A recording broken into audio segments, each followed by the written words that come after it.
Sarah Mitchell never imagined her perfect wedding day would become the beginning of her worst nightmare. At 28, she had everything planned down to the smallest detail. The flowers were white roses, and baby's breath, the dress was a stunning ivory gown she had dreamed about since childhood, and the venue was the beautiful riverside manor that overlooked the city's harbor. Her fiancé, Michael Romano, was everything she had ever wanted in a husband. Tall, handsome, successful in his import business, and completely devoted to her. They had met 3 years ago at a charity gala where Michael had bid the highest amount on a dinner date with her during the auction. From that first evening, they were inseparable. Sarah's family had welcomed Michael with open arms. Her father, a retired teacher, appreciated Michael's respect and old-fashioned manners. Her mother loved how he brought flowers every Sunday when they visited for dinner. Even her skeptical brother David, who worked as a police detective, seemed to approve of Michael after running what he jokingly called a background check on him. The weeks leading up to the wedding were filled with excitement and nervous energy. Sarah worked as a marketing coordinator for a local hospital, and her colleagues had thrown her a beautiful bridal shower. The gifts poured in, the guest list grew to over 200 people, and Michael insisted on paying for everything despite Sarah's protests that they should share the costs. Michael's family was different from Sarah's close-knit group. His parents had died in a car accident when he was 20, and he claimed to have no siblings. His groomsmen were business associates and childhood friends, men with serious faces who spoke in low voices and always seemed to be watching their surroundings. Sarah found them polite but distant, unlike her own bridesmaids who had been her friends since college. 2 weeks before the wedding, Sarah noticed subtle changes in Michael's behavior. Phone calls that he would step outside to take, unexpected late-night meetings, and a tension in his shoulders that hadn't been there before. When she asked about it, he would kiss her forehead and explain it was just business stress, that a big deal was coming together, and after the wedding, everything would calm down. Sarah trusted him completely. She had never seen any reason not to. Michael had always been honest with her about his work, explaining that he imported specialty foods from Italy and that the business required him to travel occasionally and work with various suppliers and distributors. The rehearsal dinner took place at an elegant restaurant downtown. Michael had reserved the entire back room, and the evening felt magical. Sarah's family mingled with Michael's friends, though she noticed the conversations seemed somewhat stilted. Michael's best man, Tony Castellano, gave a toast that focused more on loyalty and honor than on love and happiness, but Sarah attributed it to nervousness. During the dinner, Sarah overheard a fragment of conversation between 2 of Michael's groomsmen near the bar. One of them mentioned something about keeping things quiet until after the ceremony and making sure nothing interferes with the boss's special day. The words struck her as odd, but when Michael appeared beside her with champagne, the comment faded from her mind. That night, as Sarah lay in her childhood bedroom at her parents' house, following the tradition of spending the night apart before the wedding, she felt a strange uneasiness she couldn't quite explain. Her wedding dress hung on the closet door, beautiful and perfect, but something felt wrong. She told herself it was normal pre-wedding jitters, and tried to focus on the happiness that awaited her tomorrow. The morning of the wedding dawned bright and clear. Sarah woke early, despite having barely slept, and found her mother already in the kitchen making coffee and her father reading the newspaper with unusual intensity. When she asked what was so interesting in the news, he quickly folded the paper and said it was nothing important, just business news that wouldn't interest her. The bridal party gathered at the salon early for hair and makeup. Sarah's best friend and maid of honor, Jessica, had flown in from California and kept everyone laughing with stories from their college days. The photographer captured every moment as Sarah was transformed into a radiant bride, but she couldn't shake the feeling that something was different about this day. Around noon, as they were finishing the final touches on Sarah's makeup, Jessica received a phone call that made her face go pale. She stepped outside to take it, and when she returned, she seemed distracted and kept checking her phone. When Sarah asked about it, Jessica claimed it was just work drama and nothing to worry about on her wedding day. The ceremony was scheduled for 4 o'clock, with the reception immediately following at the same venue. Sarah's father had arranged for a vintage car to take her to the church, and as they drove through the city streets, she felt the nervousness finally beginning to fade. This was her day, her moment, and nothing was going to ruin it. When they arrived at the church, Sarah could see the beautiful decorations through the windows and hear the soft music playing inside.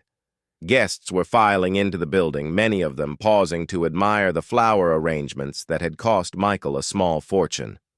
Everything looked perfect, exactly as she had dreamed it would be.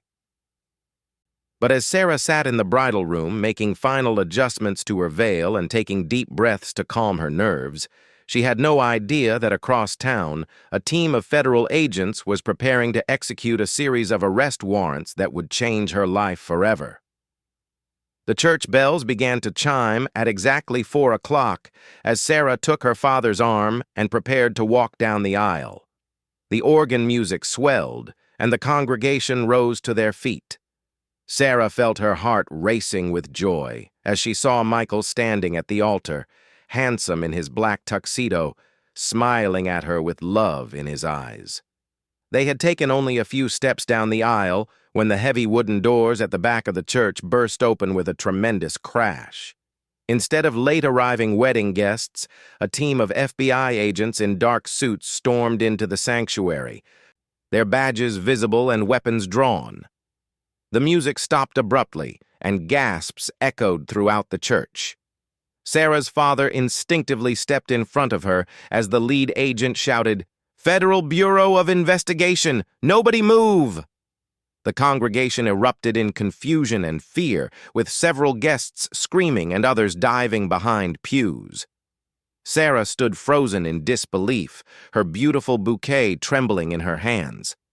The agents moved quickly through the church, and Sarah watched in horror as they approached the altar where Michael stood. She saw his face change from confusion to something else entirely, a cold calculation that she had never seen before. This wasn't the man she knew, the man she was about to marry. "Michael Romano, you are under arrest for racketeering, money laundering, and conspiracy to commit murder," the lead agent announced as they placed handcuffs on Michael's wrists. The words hit Sarah like physical blows, each charge more devastating than the last. Michael looked directly at Sarah as they led him away, and for a moment, she saw something that looked like genuine regret in his eyes. But he said nothing, no protest of innocence, no explanation, no words of love or reassurance.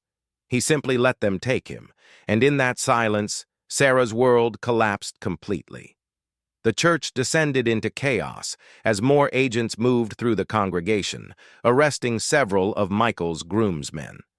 Tony Castellano, who had given the toast about loyalty the night before, was handcuffed while trying to escape through a side door. 2 other men Sarah had met during the rehearsal dinner were also taken into custody. Sarah's mother reached her first, wrapping her arms around her daughter as Sarah began to sob. Her wedding dress, which had seemed so perfect that morning, now felt like a costume for a play that had gone terribly wrong. Her father stood beside them, his face pale with shock and anger, while Jessica and the other bridesmaids gathered around protectively. Detective David Mitchell, Sarah's brother, pushed through the crowd of agents and confused wedding guests. His face was grim as he approached his sister, and Sarah could see he had known this was going to happen. The pieces began falling into place. His intense reading of the newspaper that morning, his background check on Michael that had apparently revealed more than he had ever shared. "David, you knew," Sarah whispered, her voice breaking. "You knew, and you didn't tell me." Her brother's face was filled with anguish. "Sarah, we only confirmed it this morning. The investigation has been going on for months, but we had no idea Michael was involved until yesterday. We tried to delay the raid to find another way, but the evidence was too strong and other arrests were planned today. The lead FBI agent, a woman named Agent Martinez, approached Sarah with sympathy in her eyes but professional determination in her voice. She explained that Michael Romano was actually Michael Romano Jr., the son of a notorious crime family boss. His import business was a front for a massive money laundering operation that moved millions of dollars for various criminal organizations. The reality was devastating. Everything Sarah thought she knew about the man she loved was a lie. His parents hadn't died in a car accident. His father was serving a life sentence in federal prison for murder, and his mother lived under an assumed name in witness protection after testifying against her husband's organization years ago. Michael's business trips weren't to meet with food suppliers in Italy. He had been coordinating drug shipments, arranging illegal weapons sales, and managing the financial operations for a network that stretched from New York to Las Vegas. The charity gala where they met hadn't been a coincidence. Michael had been there to make contact with a corrupt city official who was later arrested in a separate investigation. As the agents worked to clear the church and collect evidence, Sarah learned that her phone had likely been monitored, her home possibly bugged, and her entire relationship built on surveillance and deception. Michael had been using her as cover, the perfect girlfriend to make him appear legitimate and respectable. The wedding guests slowly filtered out of the church, many of them in tears and others angry and confused. Sarah's elderly grandmother had to be helped to a chair, overcome by the shock. Several of Sarah's work colleagues looked at her with mixture of sympathy and suspicion, as if wondering how much she had really known. Agent Martinez continued to explain the investigation while Sarah sat in the front pew, still wearing her wedding dress, trying to process information that seemed impossible to believe. Michael's organization had been responsible for at least 3 murders in the past 2 years, including the killing of a rival dealer who had tried to move into their territory and the execution of an accountant who had threatened to expose their money laundering operation. The most chilling revelation was that Sarah herself had unknowingly been in danger. The FBI had intercepted communications, suggesting that some members of Michael's organization had viewed her as a potential security risk, someone who might eventually learn too much about their operations. There had been discussions about what to do if she became a problem. Sarah's legs felt weak as the full implications sank in. The man she had loved, planned to marry, and trusted with her entire future was not only a criminal, but someone whose associates had considered killing her. The romantic dinners, the Sunday visits to her parents, the loving gestures she had treasured, all of it had been part of an elaborate performance. As the sun began to set outside the stained glass windows, Sarah realized that her fairy tale had become a nightmare. But she had no idea that the worst was yet to come, or that Michael's arrest would trigger a chain of events that would put her own life in immediate danger. The remaining members of Michael's organization were desperate and angry, and they blamed Sarah for bringing too much attention to their operations. Someone had to pay for the destruction of their carefully constructed world, and in their minds, the bride who had brought federal agents to their doorstep was the perfect target for their revenge. 3 days after her wedding day disaster, Sarah was staying at her parents' house, afraid to return to the apartment she had shared with Michael. The FBI had sealed the property as part of their investigation, but even if she could have gone back, she couldn't bear the thought of being surrounded by reminders of the lie her life had become. The media attention was overwhelming. Reporters camped outside her parents' home, trying to get interviews with the Mafia bride, who had supposedly been unaware of her fiancé's criminal activities. Sarah's face was on the front page of every newspaper in the city, and the story had even made national news. She felt like a prisoner in her childhood home, afraid to leave because of the cameras and questions. Agent Martinez visited daily, briefing Sarah on new developments in the case and asking detailed questions about her relationship with Michael. Sarah answered everything honestly, despite the pain of reliving memories that had now been poisoned by the truth. She learned that Michael had been under surveillance for over a year, and that the FBI had photographs of many of their dates, their vacation to the mountains, even their engagement dinner. On Thursday morning, Sarah finally decided she needed to return to work. The hospital where she worked as a marketing coordinator had been understanding, giving her time off to deal with the situation, but she needed some sense of normalcy.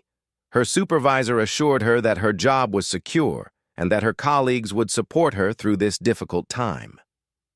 Sarah's brother David insisted on driving her to work, despite her protests that she needed to start living normally again. He had been protective and guilty since the wedding day, blaming himself for not investigating Michael more thoroughly earlier in their relationship. As they pulled into the hospital parking garage, David made her promise to call him immediately when she was ready to leave. The workday was strange and difficult. Sarah's colleagues were kind but awkward, unsure how to act around someone who had become the center of a major criminal investigation. She tried to focus on routine tasks, answering emails and working on promotional materials for the hospital's upcoming health fair, but her concentration was shattered. During her lunch break, Sarah walked to the small park across the street from the hospital. She needed fresh air and a few minutes away from the sympathetic looks and whispered conversations. She sat on a bench under a large oak tree, trying to eat a sandwich that tasted like cardboard, when a black sedan pulled up to the curb nearby. Two men got out of the car and began walking toward her. Sarah recognized one of them immediately, Vincent Torino, who had been one of Michael's groomsmen. He had somehow avoided arrest on her wedding day and was apparently still free. The other man was older, wearing an expensive suit, with cold eyes that made Sarah's blood run cold. "Sarah Mitchell," Vincent said as they approached. His voice was polite but carried an unmistakable threat. "We need to talk to you." Sarah stood up quickly, her heart pounding. "I don't want to talk to you. I don't know anything about Michael's business, and I already told the FBI everything." The older man stepped closer. "That's exactly the problem, sweetheart. You told them too much, and because of your cooperation, our entire operation is falling apart." Sarah looked around, desperately, hoping to see hospital security or other people nearby. But the park was nearly empty during the lunch hour. Her phone was in her purse, but she was afraid to reach for it. "I didn't know anything about what Michael was doing. I'm as much a victim here as anyone." Vincent laughed, but there was no humor in it. "You lived with him for 6 months. You never asked questions about his business trips? Never wondered why he always paid in cash? Never noticed the phone calls at all hours? You expect us to believe you're that stupid?" The truth was that Sarah had noticed these things, but love and trust had made her accept Michael's explanations without question. Now her naivety seemed not just foolish, but potentially deadly. "Please, I really don't know anything that could hurt you. I just want to move on with my life." The older man, who Vincent called Mr. Benedetto, shook his head slowly. "Moving on isn't an option for you, sweetheart. You see, Michael was weak. He let his feelings for you compromise everything we built. And now, because of that weakness, good men are in prison." Sarah felt panic rising in her chest. "What do you want from me?" "We want you to disappear," Mr. Benedetto said simply. "Permanently. You've become too much of a liability." Before Sarah could scream or run, Vincent grabbed her arm and pressed something against her side. She felt a sharp pain and looked down to see a small knife hidden beneath his jacket. "Walk to the car, nice and slow. Don't make a sound, or I'll put this blade between your ribs." Sarah's mind raced as they forced her toward the black sedan. She thought about her parents, about David, about all the agents who were supposed to be protecting her. The FBI had offered her witness protection, but she had refused, believing that since she knew nothing useful, she would be safe. That decision now seemed like a fatal mistake. As they reached the car, Sarah made a desperate choice. Instead of getting in quietly, she suddenly screamed as loudly as she could, "Help me! They're kidnapping me!" and tried to pull away from Vincent's grip. The knife bit deeper into her side, and she felt warm blood seeping through her clothing, but her screams had attracted attention. A security guard came running from the hospital entrance, and several people in the park turned to look. "Get her in the car now!" Mr. Benedetto shouted, and Vincent shoved Sarah toward the open door. But the hesitation caused by her screaming had given hospital security time to react. The guard was calling for backup on his radio while running toward them. Vincent pushed Sarah into the back seat and jumped in beside her, the knife still pressed against her wound. Mr. Benedetto got behind the wheel and started the engine. As they pulled away from the curb, Sarah could see the security guard taking down the license plate number and speaking urgently into his radio. Sarah's side was bleeding badly, and the pain was making her dizzy. Vincent kept the knife pointed at her while talking on his phone, apparently receiving instructions from someone. She could hear sirens in the distance, growing louder, and realized that the hospital security had called the police. "They're following us," Mr. Benedetto said, looking in the rearview mirror. "We need to get to the warehouse and figure out what to do with her there." Sarah knew she was running out of time. Once they reached whatever destination they had planned, her chances of survival would drop to zero. She thought about Michael, wondering if he had any idea what his associates were doing, and whether he would care if he knew. As the sedan raced through the city streets with police sirens growing closer behind them, Sarah made a silent promise to herself. If she survived this nightmare, she would never again let love blind her to the truth about someone. And if she didn't survive, she hoped the FBI would use whatever happened to her to put these monsters away forever. The car suddenly swerved into an alley, tires squealing, as Mr. Benedetto tried to lose their pursuers. Sarah was thrown against Vincent, and in that moment of chaos, she realized she might have one last chance to fight for her life.